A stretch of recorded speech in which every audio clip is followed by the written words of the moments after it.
มื้อนี้เราอยู่ที่งานเปิดตัวของค่ายรถแบรนด์ไบค์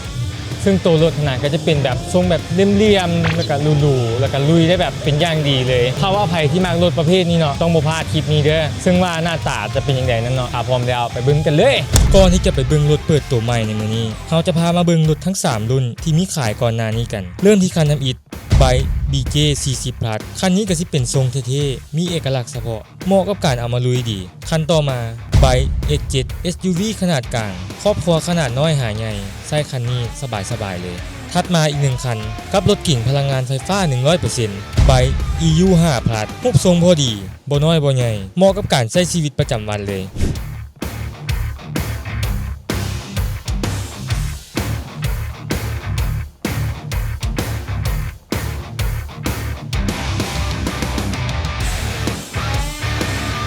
เข้ามาที่ไฮไลท์ของงานในมื้อนี้ไบค์ BJ60 SUV สายลุยขนาดใหญ่ขนาดเดียวกันกับบรรดา SUV ที่มีขายในบ้านเฮาบ่ว่าจะเป็น Fortuner MU-X Everest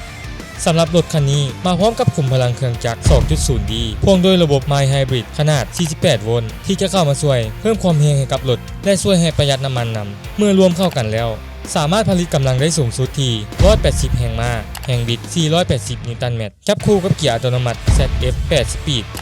มาเบิ่งดีไซน์โดยรวมของทางด้านนอกกันก็ค่อนข้างมีทิศทางแบบเดียวกันกับ BJ 40 Plus ที่เบิ่งแล้วลงตัวดีให้ความรู้สึกที่แข็งแกร่งบึกบึนแต่ก็ยังมีความหรูหราเข้ามานำไฟด้านหน้าเป็น LED ทั้งหมดทั้งไฟหน้าและไฟตัดหมอกทางด้านข้างก็มีเหลี่ยมสั่นให้ความรู้สึกที่ลุยๆดีเบิ่งแล้วก็รู้สึกอยากขับไปลุยทางออฟโรดเบิ่งจักบาทสำหรับทางด้านหลังก็ออกแบบให้อย่างสควอตติดมากับฝาท้ายเป็นสไตล์รถสายลุยที่แท้เลยและคันนี้นะก็มีกล้องรอบคันตั้งว่า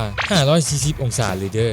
360องศาสำหรับอ้อมรอบคันและ180องศาสำหรับเบิ่งกล้องรถเหมาะสมสำหรับการใช้งานออฟโรดสุดๆมาเปิดเบิ่งทางด้านท้ายกันก็จะเห็นได้ว่ามีอยู่7บ่อนนั่งสามารถเพิ่มพื้นที่ด้วยการพับเบาะให้เรียบลงไปได้และอีกจุดที่เฮามักก็คือมีซองปลั๊กไฟให้ได้นำใช้นำไปแคมปิ้งหรือว่าต้องการไฟฟ้านี่สะดวกสุดๆเลยมาเบิ่งกันต่อกับภายในเปิดประตูออกมาก็จะว้าวอยู่เลยภายในนี่ให้ความรู้สึกที่หรูหราเบิ่งแล้วก็รู้สึกสะดวกสบายสุดๆออปชั่นก็โคตรหลายบ่ว่าจะเป็นเบาะไฟฟ้า6ทิศทางพร้อมเมมโมรี่3ตำแหน่งหลังคาแบบพาโนรามิกซันรูฟแว่นเบื้องด้านหลังที่เป็นจอสามารถปรับแสงและมุมได้และยังสามารถปิดให้เป็นแว่นแบบปกติได้นำและระบบขับเคลื่อนของไบค์ BJ60 ก็สามารถเลือกได้ทั้งขับ2แบบปกติและขับ C แบบ CS และขับ C แบบ CL และยังสามารถปรับโหมดการขับขี่ให้สามารถใช้ได้ฮอดถึง9โหมดนำกันโคตรคักเลยมีแบบนี้สภาพเส้นทางแบบใดก็พร้อมไปอีหลียังมีอีกหลายๆอย่างสำหรับออปชั่นของรถคันนี้เดี๋ยวมีโอกาสเราจะมาเจาะลึกให้เบิ่งอีกเทื่อเด้อสำหรับไบค์ BJ60 ก็จัดว่าเป็นอีกหนึ่งรุ่นที่น่าสนใจและโดดเด่นทั้งหน้าตาและออปชั่นและที่สำคัญ